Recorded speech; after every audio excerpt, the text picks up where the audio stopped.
Hey everyone, my name is Chris Lambert, and on this channel we talk Kanye West. And today I thought this article was cool and that we could go through it because there's a lot of information in here that I think as Kanye fans you've heard over the years, but there's some specifics and details in here that are at least new to me and I think would probably be, I don't know, enjoyable for all of you to discover as well and for us to learn about together. So here, the article is by Corey Rumor, and it's just 25 formative locations around the city and suburbs of Kanye West's Chicago. And a lot of this is coming from Donda's book, Raising Kanye, as giving some of the insights and backgrounds. So first here we have the school that Kanye attended, the elementary school, John H. Vanderpool. And you can see that Donda has said that they asked pre-kindergarten Kanye to draw a man, and that Kanye said, fine, I'll draw a man that's wearing a football suit. So he drew a football player instead of just drawing like a regular person. That's the level Kanye's on. In those days, kids weren't selected to attend magnet schools by lottery as they would be in subsequent years. A battery of tests were given. Kanye drew his football player and passed the test in flying colors. My baby was in Vanderpool, and there he would stay until he graduated from 8th grade. So next up, we have the iconic home on South Shore Drive that Kanye shouted out in a number of songs and that we've seen be Donda's house and that he and Kim visited, and they've talked about reclaiming and that it was going to be torn down, etc., etc. So this was the home that she bought with her partner Ulysses B. Blakely for $40,000 in 1981, 1,600 square feet, and he was there for 8 years. And Donda stopped owning it in 2003, but that's a house that I just kind of always think about with Kanye in Chicago, but 8 years is not really that long of a time, right? For his childhood, from ages 3 to essentially 11 years old. But we'll get to the other houses soon. We have the Chicago Academy for the Arts. You can see Donda said, one of my favorite free places to take Kanye. They offered art lessons for children on Saturdays. Kanye was a gifted artist, yes. And I was thrilled that we had some place where he could get more training for no charge at all. And then here's Rainbow Beach Park, which I'm pretty sure was like right through the backyard, if I remember Kanye or Donda. Can't remember if I read about it in Raising Kanye or if Kanye had talked about just how close the water was. But one day while Kanye was out riding his bike in the park behind her house, some pretty tough kids, all older than he was, demanded that he give it to them, his bike. Kanye wasn't about to do that. Instead of handing it over, he jumped on it and rode off. As he took off, though, one kid slashed the tire with a knife. I was through when Kanye told me that. That could have been him they slashed. Call it black flight or whatever. I was ready to go. And this was the next house, the Blue Island home. So you can see that Donda West and Kanye lived with her boyfriend, Willie Scott, whom she refers to as Scotty in her 2007 book, in this home at Longwood Drive in Blue Island. Scott bought the house in 1990. So all she says is she was still teaching at Chicago State and was able to arrange her schedule. She should be home when Kanye came home from school. And when she couldn't, Kanye came straight from school to Chicago State until he was 12. So that was another house. And then here, the Christ Universal Temple. This is where Kanye went to church. I like the church because the minister, Johnny Coleman, preached prosperity. I wanted Kanye to be steeped in that kind of exposure to God, which actually kind of explains a lot about not only Kanye's confidence and mindset, but also why he would probably be feel an appeal to somebody like Joel Osteen, right? Who also preaches that kind of prosperity gospel. I never bought into the fire and brimstone type of religion or one that was repressive. Certainly I would not expose Kanye to that, but I felt compelled to see it that a spiritual component was a key part of Kanye's upbringing. And there's Johnny Coleman. And then here's Community High School District 218 Administrative Office. But this was the formerly housed Polaris School for Individual Education, the high school attended by Kanye West. So today it's the administrative building, but that's what his high school was. My high school is now the middle school, which kind of boils my blood to think about all those middle school kids walking around being like, our middle school sucks. And I'm like, that was my high school. And it did suck, but still, that was like the big thing for us. Like, we're finally in the high school. This is awesome.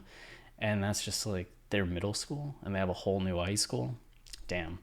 Kanye received several awards for art he produced during his time at the school. Yeah, and this is some of his portfolio. We covered this a few months back. It appeared on Antiques Roadshow as Kanye's cousin's husband has the artwork, and it was valued at like $24,000, something like that. But then you have the Tinley Park apartment. So 15-year-old, this was new to me. 15-year-old Kanye and his mother moved to the suburb when Donda and her partner Willie Scott separated. So this was the apartment that was home to Kanye West and his mother after she separated. So I guess this is where he was from like 15 to 18 or 19, most of high school. Like whenever I think about high school Kanye doing things and people telling stories about meeting Kanye in high school, I always think of them going to like the South Shore Drive house, like Rhymefest talking about being with Kanye, or GLC talking about Kanye. I'm like, oh, South Shore Drive, not perhaps like this apartment building, right? Or the Blue Island house. Kanye was disappointed in 2003, his mother wrote in her 2007 book, when he didn't get the opportunity to appear on stage with Jay-Z and 50 Cent's Rock the Mic tour, stopped at the Hollywood Casino Amphitheater, then known as the Tweeter Center, just 10 minutes away. It was in his hometown, his backyard, and Kanye wanted so badly to perform in that show. In fact, he fully expected to go out on stage and do his thing, sing his verse on We Are the Champions. After all, it was his verse. But once again, he was passed over. That was perhaps the biggest slap in his face. He came to my house that night, and I don't think I've ever seen him that disappointed. Didn't know about that either. And then the Academy of Art, which I know about, but I think that this is kind of a little-known fact. Either one of these is little known. Like, a lot of people know that Kanye dropped out of college, right? But I think people don't often know that he had a scholarship to attend the American Academy of Art in Chicago, and that's where he initially dropped out of after one semester, and then went to Chicago State. It was an English major, and also dropped out of there after one semester. So he actually dropped out of two colleges. And then here we have the WHPK FM 88.5 studio, which a freestyle rap battle between Kanye and Common was recorded during a show hosted by DJ GP Chill on the University of Chicago radio station in 1996. So you can still hear that battle between Kanye and Common right down here. So I'll link to that down below as well. And then here was also kind of cool. So this might actually be the apartment that Kanye got evicted from when he's talking about Last Call. So it's the second floor apartment, and it looks kind of cool, right? In that kind of above a store, I have this apartment being right downtown, and of course it was a dress shop that he was over top of, like has to do with fashion. So Donda says it was a spacious 2-bedroom apartment over a dress shop. It had a huge living room and dining room, and there was even a small room that he used for a studio. It was a perfect space for him, but the landlord didn't like the traffic the music was attracting. The landlord just wanted Kanye out. That was his right, I suppose. It was perfect timing for Kanye to leave the city he had grown to love so much. And then this is from Last Call. Like, though he's trying to track the beats, and then I get evicted at the same time. So I went down and tracked the beats from him. Yeah, so I'm just like straight holding the phone, getting the bad news that Dew is trying to leave my company, and I get evicted at the same time, which crazy. And then off he goes to New Jersey, and then the rest, as they say, history. This is just a freestyle from Kanye's home studio on 95th and Longwood, Beverly Common Productions HQ. So Andrew Barber sharing that, which is kind of crazy. So that's in here, man. Okay. And then Dragon Room. During a February 2004 interview, West cited the former club as one of the locations where he engaged in freestyle rap battles. Cool. And then House of Blues, Kanye headlined just days after the February 10th, 2004 release of his album. February 10th is my birthday. Thank you, Kanye. Always the best presents, you know. And he was joined on stage by Common, John Legend, and violinist Miri Benari. And so, yeah, sold out shows at House of Blues had to feel pretty good. And then former site of Borders bookstore. So right after Late Registration came out, 1,000 fans waited in line to greet Kanye. Just imagine being able to go to a Borders and meet Kanye West. That's amazing. I want to do that right now. Credit Union 1 Arena. Wearing preppy clothes, the 28-year-old chats about growing up on the South Side, working dead-end jobs, and trying to establish himself as a hip-hop producer. The November 14th, 2015 concert. Tribune critic Greg Kot called it one of his favorite shows of 2005, saying that it was unlike any hip-hop concert ever staged, more like an avant-garde multi-act play than a wave your hands in the air party. Kanye and narrative. It's been there since the beginning, you know? Butler Field at Grant Park, the first hip-hop act to headline Lollapalooza, which is kind of a big deal. Lollapalooza being one of the biggest concerts in the country and usually reserved for, as Glastonbury in the UK, rock and roll or pop music in that way. So for Kanye to be the headlining act and a hip-hop act, that's huge. 50,000 fans, wild. And then a Fat Burger. So the Southern California burger joint opened in 2008 and was operated by Kanye's KW Foods LLC. And the whole experience feels more like a Pleasant Malt shop than a McDonald's assembly line, is what the review in the Tribune in 2009 said. A Beverly location, less than a mile east of the rapper-producer's first apartment in the neighborhood, came later. But both locations closed, so you can't really go.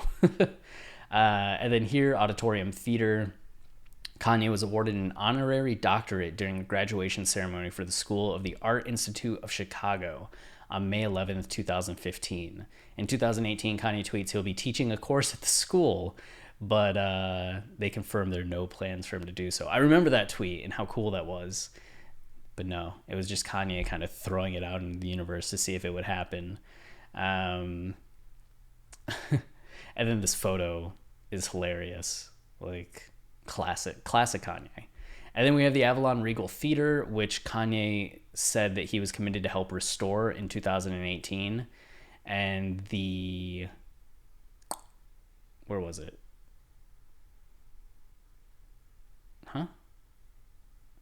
Okay, Tribune. Oh, here. Thank you for your patience.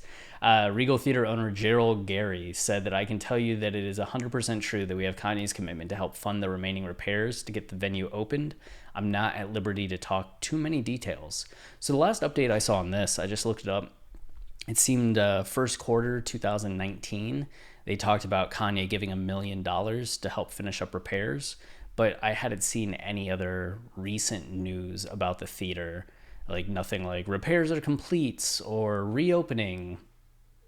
I mean, I guess in 2020 it's not going to be reopening with COVID going on, but curious to see if there's more of an update on that soon.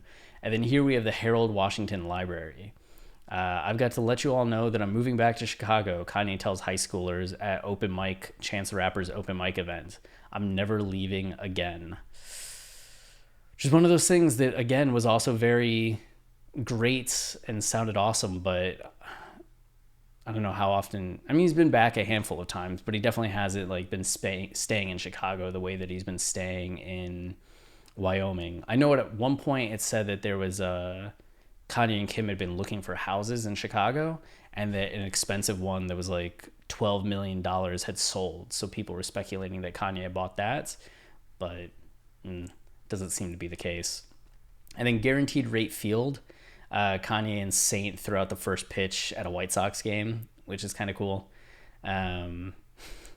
That's it currently with all the cardboard cutouts for fans, but this was Kanye back then. And then Donda got to throw out a first pitch back in the day as well, which is really cool, in 2007.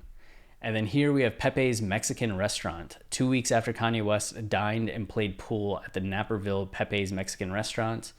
Naperville? The attached cantina, the restaurant owner said the rapper's visit helped remind people Pepe's is there. Yeah. Oh, there he is. I remember that photo too. The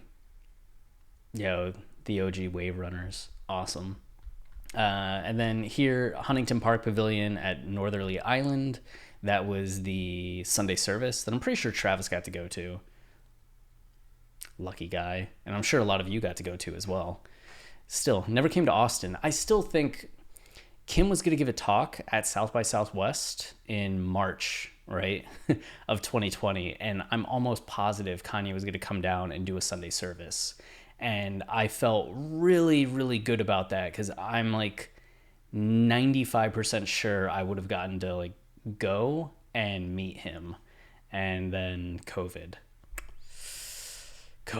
And then the Gap in Chicago, where they put the message from Kanye, just thanking the Gap and announcing the partnership between Yeezy and Gap.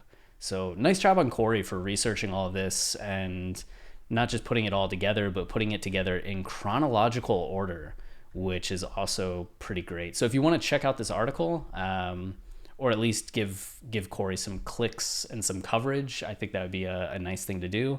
Highly recommended. And then if you want to support our channel a little bit more, I have a few ways you can do that. You can like, comment, and subscribe, as all of those things tell YouTube that this is a channel people enjoy, and they spread the word. They show it to more people, and that's very helpful. And then we also have our Patreon. The thing that we are best known for here at Watching the Throne is our line-by-line lyrical analysis of Kanye's discography. We've gone through every album aside from Watch the Throne and Cruel Summer and done exhaustive analysis of every song, every line of every song. So if you have an album that you love and you want to love it more, we can help you with that. If you have an album you've been lukewarm on and always wanted to have a deeper appreciation for, we can help you with that.